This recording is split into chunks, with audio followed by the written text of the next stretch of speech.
Bonjour tout le monde, j'espère que vous allez bien, c'est Armelle. Si vous n'êtes toujours pas abonné à cette chaîne, abonnez-vous et aussi partagez massivement ces contenus autour de vous. Ma vidéo du jour va porter en fait sur une réflexion que j'ai eue et qui dit ceci, entendez bien. Celui qui ne sait pas ce qu'il a à faire va, sans le vouloir, faire de l'ombre aux autres. Celui qui ne sait pas ce qu'il a à faire va occasionner des bouchons dans le couloir des autres personnes. Voilà pourquoi j'ai intitulé mon message du jour « Voici des raisons pour lesquelles tu dois le chercher ». Le chercher, on parle de qui? Je vous laisse le découvrir à la suite de cette vidéo. Je vous dis à bientôt pour un nouveau numéro. Nous avons tous été créés pour un but. Une citation du livre des Proverbes d'ailleurs nous le rappelle en ces termes. Dieu a tout fait pour un but, même le méchant pour le jour du malheur. Personne n'est le fruit d'une erreur ou encore du pur hasard.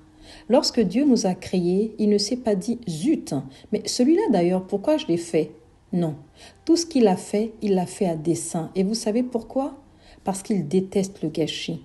Il ne fait pas les choses à la manière des hommes qui achètent plein de choses, non par nécessité, mais uniquement pour satisfaire leur convoitise. Mesdames, pardonnez-moi de nous livrer un peu, mais nous savons que nous sommes des pros en la matière. On va accumuler chaussures, sacs à main, uniquement pour le plaisir des yeux. Mais une fois que ces choses seront rangées dans nos dressings, on ne va plus les porter. Quel gâchis! Dieu, lui, fait toutes choses avec un but précis.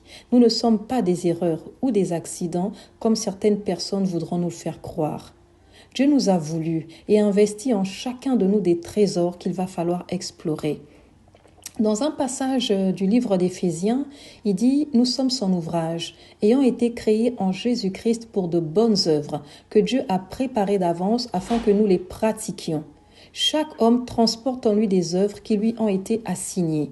Ce sont des choses que le Créateur a enfouies en chacun, pas pour habiller notre intérieur, mais ce sont des œuvres qui doivent sortir de nous pour l'utilité commune. Notre responsabilité va donc être de le chercher lui pour en avoir la révélation. Dieu dit, vous me chercherez et vous me trouverez, si vous me cherchez de tout votre cœur. Aussi, il dit, invoquez-moi et je vous répondrai, je vous ferai connaître les choses cachées.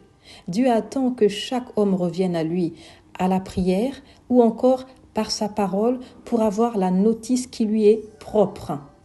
Voyons à présent pourquoi il est important de venir à lui pour savoir quoi faire de sa vie. Pour plusieurs raisons. La première déjà, c'est que c'est lui qui nous a créés. Et qui d'autre que le concepteur d'une machine peut le mieux vous décrire pourquoi cette machine existe et de quelle manière elle doit fonctionner. Ne faisons pas comme la majorité des hommes qui essayent par eux-mêmes de concevoir un but à leur vie.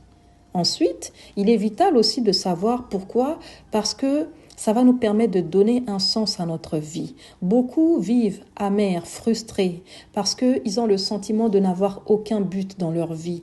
Ils regardent passivement les autres avancer, se réaliser, en se disant « mais moi je ne sers à rien », alors qu'ils ont été créés pour un but. Cela a été mon cas, je vous le dis, pendant de longues années. J'avais ce sentiment en fait de tourner en rond, que ma vie était fade, que j'étais inutile, que je servais à rien. Mais bien plus tard, j'ai découvert que c'est parce que je ne me connaissais pas en fait. J'ignorais mon identité déjà de créature de Dieu et ensuite de fille de Dieu. Car dès lors qu'on devient conscient de qui on est, on agit. Dès lors qu'on devient conscient de qui on est, on se met au travail. Et la troisième chose, c'est qu'il est important de savoir pour ne pas faire de l'ombre ou encore occasionner des bouchons dans le couloir des autres, comme je l'ai dit au début de cette vidéo. Je ne sais pas si vous vous souvenez de ce que je disais dans la vidéo sur l'importance de savoir dire non. Je disais, votre non est le oui de quelqu'un d'autre. Quand vous savez clairement ce qui vous incombe à vous, dire non aux sollicitations inutiles devient chose aisée en fait. Et lorsque vous restez dans votre couloir pour vous atteler à ce qui vous incombe à vous, du coup, vous dérangez pas les autres qui font leur travail de leur côté. Je sais pas, pour illustrer, j'ai envie de vous illustrez ça avec cette image. En fait, quand vous voyez des enfants, imaginez-vous 5 enfants dans un jardin. On dit, vous allez essayer il y en a un qui va semer, il y en a un qui va essayer de labourer, il y en a un qui va essayer de faire ceci. Et on a un 5e ou un 6e qui arrive. Lui, il sait pas quoi faire. Du coup, il va aller déranger ceux qui sont déjà en train de travailler. Vous voyez un petit peu ce que je veux dire. En fait, ça revient au même. Une personne qui sait pas ce qu'elle a à faire, elle va aller déranger les autres. Elle va aller ralentir les autres dans leur élan, dans ce qui sont déjà déjà en train de faire. Donc ne soyons pas ces personnes-là qui ne savent pas ce qu'elles sont appelées à faire. La quatrième raison, c'est important de savoir pour ne pas tomber dans les murmures ou encore dans la jalousie. Pourquoi? Parce que le sentiment de tourner en rond, que sa vie n'avance pas, peut vous pousser à commencer à regarder les autres comme des extraterrestres ou encore comme des personnes extraordinaires et vous comme une personne banale qui n'a pas été bénie. Vous allez commencer à tort à penser « Ah, les autres, ils ont de la chance, ils s'en sortent plus facilement et tout ». Vous allez commencer à les regarder de haut. Mais c'est de l'énergie que vous mettez à envier les autres alors que vous avez reçu plein de talents, plein de dons. Vous savez, Dieu est un Dieu impartial. Il a donné à chacun au minimum un talent, au minimum quelque chose et c'est à chacun de savoir exploiter. Il faut que chaque personne aille au pied de son Créateur pour lui dire « mais à quoi m'as-tu appelé? À quoi m'appelles-tu » Et vous verrez, si vous êtes sensible, il y aura comme ces petites mèches qui vont s'allumer en vous, des petites flammes qui vont s'allumer en vous, des propensions, vous savez, à faire certaines choses. Après, ce sera à vous de vous mettre au travail. Cinquième chose, c'est que quand une personne connaît son rôle, elle sait pourquoi elle existe, elle va être focus sur ce qu'elle a à faire. Elle va se mettre au service de ce à quoi elle a été appelée avec les aptitudes qu'elle a reçues du Créateur. C'est ainsi qu'elle va pouvoir pleinement se déployer dans son couloir comme un poisson dans l'eau. Elle sera épanouie, elle commencera à poser des actes bénissants pour les autres. Pourquoi je parle d'épanouissement? Je parle d'épanouissement parce que malheureusement, beaucoup de personnes qu'on peut voir ont un travail qui va leur assurer de bons revenus, mais ces personnes vont être malheureuses. Pourquoi?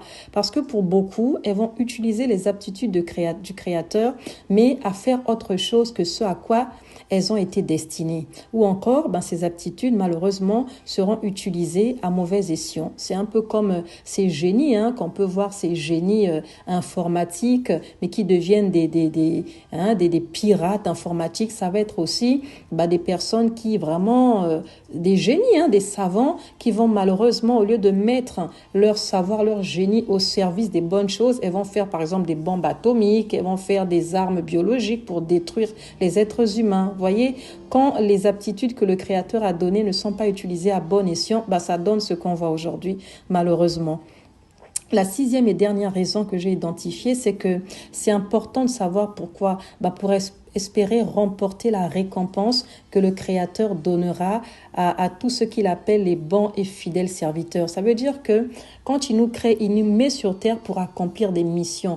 Et un jour, quand on passera devant ce tribunal-là, il récompensera chacun en fonction du travail qu'il aura accompli sur la terre.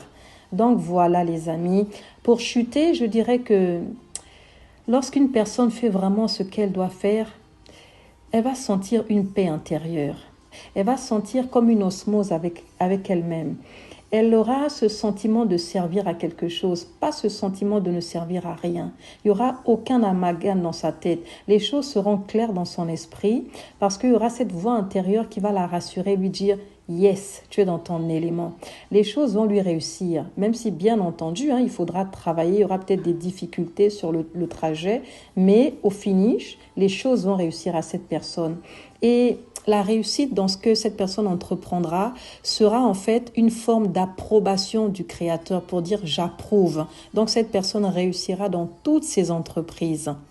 Et je voulais m'adresser vraiment à quelqu'un. Vous écoutez cette vidéo, mais comme moi, il y a quelques années, vous vous dites « mais je suis nulle, à quoi je sers en fait? Ma vie tourne en rond, je tâtonne. Mais pourquoi je suis venue en fait sur Terre? Je suis là pour accompagner les autres ou quoi? Moi, je viens vous dire que non. Vous existez parce que Dieu a voulu que vous existiez. Vous êtes là parce que vous avez des choses à faire. Vous êtes là parce que vous avez des personnes qui attendent que vous relâchiez cette saveur qui est à l'intérieur de vous.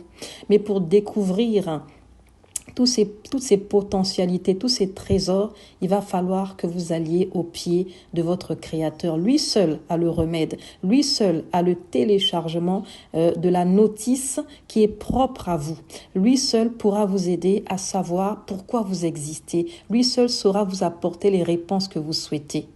Donc voilà, mes amis, mon mot de la fin sera « Appliquons-nous à chercher notre Créateur pour être des hommes et des femmes accomplis et bénissants et bénissantes pour les autres. » Je vous embrasse et je vous dis à bientôt. Bisous, Armelle.